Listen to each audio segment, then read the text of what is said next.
Chapter 30. Shoyo was in bad shape. The week in New York had solidified in his mind that Kei was the person he wanted to spend the rest of his life with. They'd spent every waking and even sleeping moment together. Kei always by his side.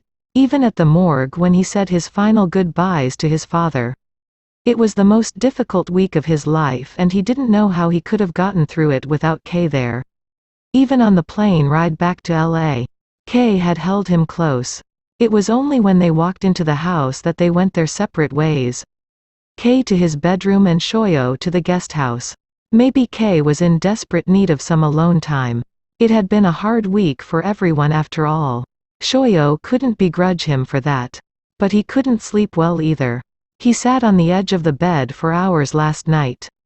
Not wanting to sleep or wake up alone. But he did. He stared at the ceiling for a while and then dragged himself out of bed. He sat at the little kitchen table alone and sipped on a cup of bad coffee.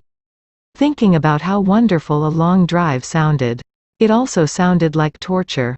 Having to sit next to the man he'd fallen in love with for hours on end. There wouldn't be a reason to touch him anymore. No cameras. No debilitating grief. Just them. Alone. God. The more Shoyo thought about it. It sounded absolutely horrible. No. It seemed best just to stay in LA. And rest over the weekend. Find his bearings again. He had fan mail. More than he'd ever had during his career on Light of Day. Maybe he could sit and read the love mail and more than likely. A bit of hate mail. Kei knocked on the guest house door and poked his head in. Hey. He frowned when he saw the coffee cup. Why didn't you come inside for coffee?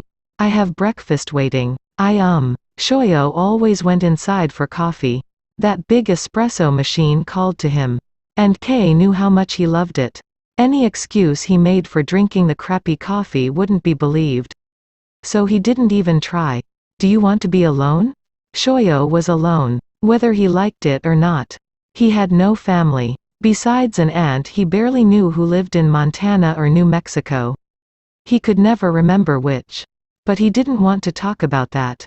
Did you really cook breakfast? Kei held out his hand. Don't make me eat it alone. Shoyo took his hand and stood up. Is it edible? He joked, trying to lighten his heavy mood. Very funny. Kei pulled Shoyo into an unexpected hug. Good morning. I missed you. Shoyo closed his eyes and inhaled Kei's scent.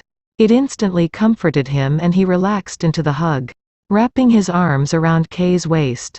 Good morning. How did you sleep? Kei pulled back and cupped Shoyo's cheeks. Studying his face. Not well, I see. Terrible. You're sleeping with me tonight. It's too soon to be alone. I don't know what I was thinking. Leaving you out here like this. Shoyo gave him a slight nod. Good. Then it's settled. He took Shoyo's hand and led him outside. It's a beautiful day. Shoyo shielded his eyes from the sun. A good day for mountain biking? A good day for flying. Kei tightened his grip on Shoyo's hand and grinned. Shoyo narrowed his eyes. What are you talking about? Kei pulled out a chair at the table for Shoyo. We're going to Napa, but we're going to fly there. Shoyo looked at him with big, questioning eyes. Today? Yeah. We'll eat breakfast and then we'll pack an overnight bag. And tonight, we'll have an excellent meal in the middle of a vineyard. Kei put a plate of fresh fruit on the table and took the omelets out of the oven. He set one in front of Shoyo. It's your favorite. Spinach and brie. Shoyo felt a little bit overwhelmed. But he held it together and smiled. I can't believe you cooked for me. Don't get used to it. Kei said with a wink. He picked up his fork and took a bite. A surprise moan escaped his mouth. Not bad. Shoyo took a small bite. It's wonderful. You're wonderful. Kei picked up his coffee cup and grinned behind it. So, you're in? Forget the fan mail. Forget their pending breakup. Forget everything else. Shoyo only wanted to be with Kei for as long as he could have him. Yeah, I'm in. Kei's breath caught when he saw Shoyo stepping out of the guest house. His hair was pulled back and he had dark sunglasses on. He was wearing a low-cut white shirt with denim shorts and sky blue canvas shoes. You look great. Shoyo leaned in for a kiss on the cheek. Thank you, honey. So do you. While Shoyo was showering, He'd decided he wouldn't hide his feelings anymore. If he wanted to kiss Kei, he would. If he wanted to call him honey or another pet name, he would. He'd just be himself, and whatever came of it or whatever didn't come of it he'd have to be okay with. Life was too short, even if you were being paid to pretend. On the small private plane, Shoyo buckled his seatbelt and immediately reached for Kei's hand. He brought it to his mouth and kissed it. I adore you for doing this for me. I couldn't leave you all alone out in that guest house. And this trip is for both of us. A change of scenery. Kei mimicked Shoyo's action, taking their joined hand to his mouth and gently kissing Shoyo's. And if you still need to shed a few tears, it's okay. Shoyo leaned in and relaxed, resting his head against Kei's shoulder. I love you. He closed his eyes, not caring what the reaction would be. Kei urged Shoyo's head up and put a small pillow under it. Just rest now. I'll wake you when we get there. Once Shoyo was asleep, he snapped a quick photo. Kei stared at the selfie he'd taken of the two of them. Shoyo looked content and relaxed and beautiful sleeping on his shoulder. What surprised Kei even more was how content he himself looked. His eyes had a sparkle to them and his smile seemed so genuine. He looked happy in a way that he'd never seen in photos of himself before. He gently kissed Shoyo's head, being careful not to wake him up. You're the reason. Kei decided to send the photo to his mom, something he really never did, with a message, taking him to Napa. We both need the break. It didn't take long to get a reply. Oh, what an adorable photo. Thank you for telling me. Darling, have a wonderful time. Kei smiled at the reply and then decided to tweet the photo as well. With the following message, he keeps me warm.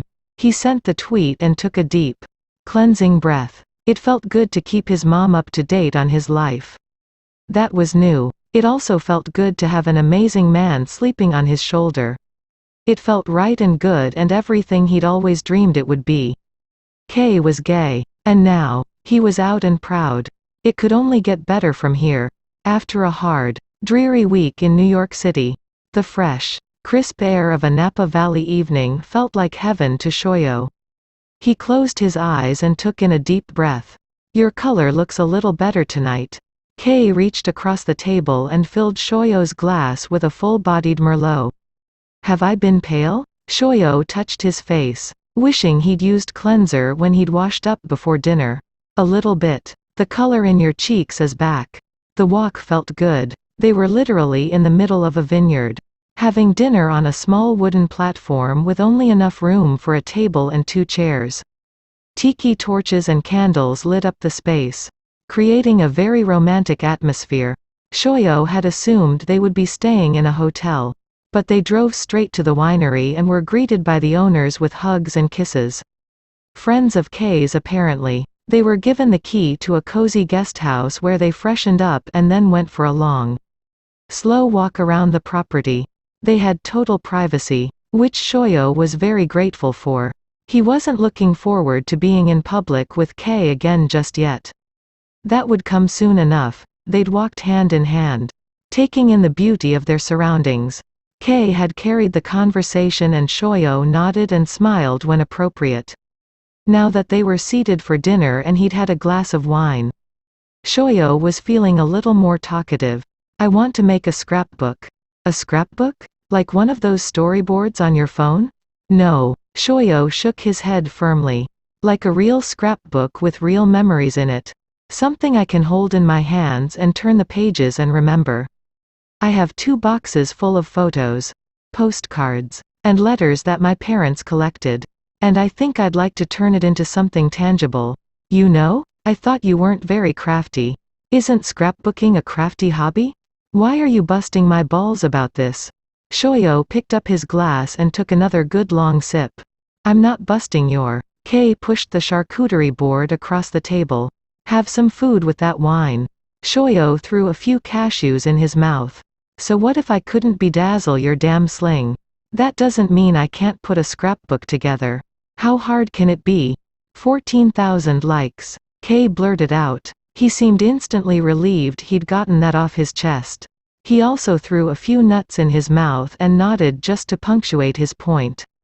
So far. Shoyo swirled the wine in his glass and narrowed his eyes. What the hell are you talking about?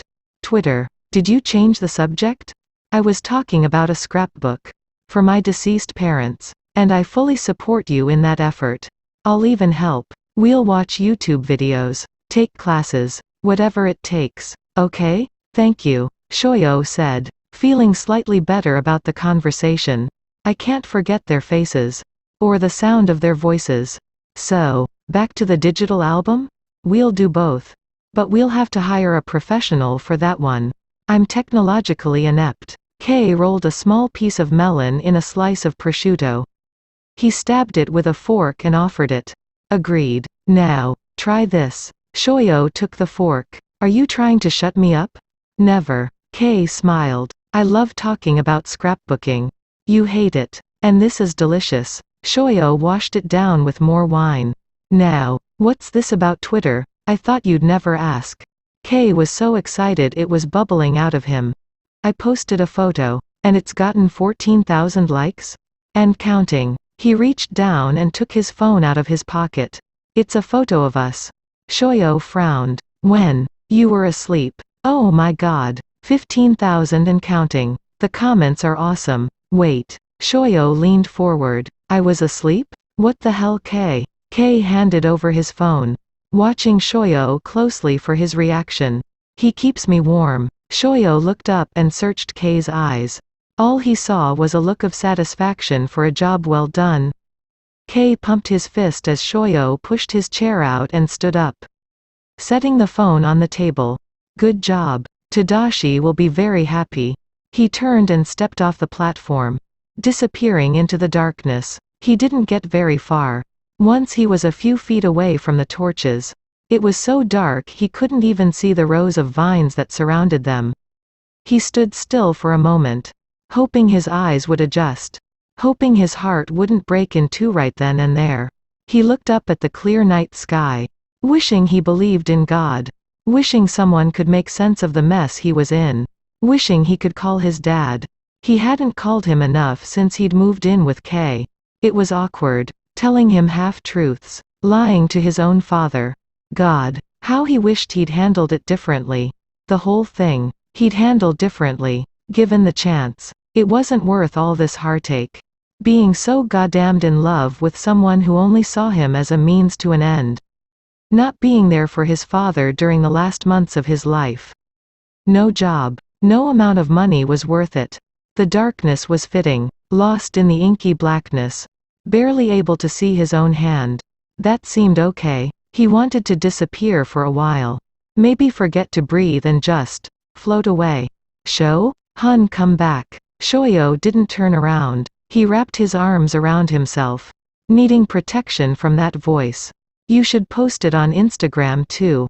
He hoped if Kay posted the damn photo enough places, maybe they could avoid having to make a public appearance and just end this fucking charade ASAP. I meant it. Those words I wrote. You keep me so warm. It's my job. Shoyo's voice cracked. He desperately did not want to cry. Not right now. He turned around. His arms still tightly wrapped around his body. Kay was a silhouette backlit by the torches. He couldn't see the expression on his face. And maybe that was for the best. Since he didn't want to lie anymore. Shoyo was over it. Done with this farce. Yes. He'd fulfill the terms of his contract. He'd stand by Kay's side and smile for the cameras. But he wouldn't spend one more second denying how he really felt. If his dad were still here, he knew what he would say. Tell him. And what better place to admit that you'd fallen in love when you weren't supposed to? When you'd sworn to yourself that you wouldn't. When you'd laughed it off and told Kay he was arrogant to even think such a thing could happen. What better place than in a pitch-black vineyard, where the man you love can barely see you as you say it? It's not just my job. Shoyo lowered his gaze, still gripping his stomach. It stopped being a job a long time ago. And I know you don't want to hear this. But I love you too. Shoyo froze. He played the words over in his mind. Making sure he'd heard right. Lifting his gaze, he squinted in the darkness. Why was it so damned dark out? Where was the damn moon when he needed it? Because now, he needed to see Kei's face more than he needed air. Kei took a few steps forward, making him even harder to see as the darkness enveloped him. Shoyo took him by the hand and led him back onto the platform. He held him by the shoulders. Say it again. Kei opened his mouth, but Shoyo put his fingers over it, preventing him from saying the words. Wait. This isn't just because my dad died and you think I need to hear it. Kei shook his head, the hand still on his mouth. Or because I'm feeling sorry for myself now that I have no family. Kei shook his head again. Or because. Kei took Shoyo's hand away, keeping hold of it. Stop trying to find reasons other than the real one. That I fell in love with you a long time ago too. Real, not fake? Shoyo's voice sounded so unsure. And it was. His heart, his mind, his soul, none of them were ready to accept this truth. Kei took a step back and held out his hand. You said I couldn't just hold out my hand. I also had to tell you that I love you. And even though I've fought it and thought it would be one-sided. And even though I was scared to death to feel anything for you because there was always Tobio. And your life back in New York. And even though you might break my heart because you're bigger than life and your career is going to explode now. Even with all of that, I would be an absolute fool to keep those words inside for another second. He paused, taking in Shoyo's expression. So, yes, Sho, I love you, and I want you, if you'll have me. Shoyo took Kei's hand, still trying to process all of it. None of that BFF stuff? No, I mean, I hope you'll always be my best friend. But you'd make a shitty best man. Shoyo dramatically swiped his hand across his forehead. Phew, what a relief. For me too, peach really isn't your color. Not to mention that you really shouldn't fuck your best man. Shoyo paused, realizing what he'd just heard. Peach? Kei removed the space between them and wrapped his arms around Shoyo's waist. Do you think you could maybe stop with the banter and the whole not kissing me thing? And maybe. Kei whimpered when Shoyo's lips hit his. The electricity between them was immediate and even more powerful than it had been on the set. Shoyo deepened the kiss. As his tongue found Kei's, a hand slid from his back down to his ass. He chuckled. I knew you were obsessed with my ass.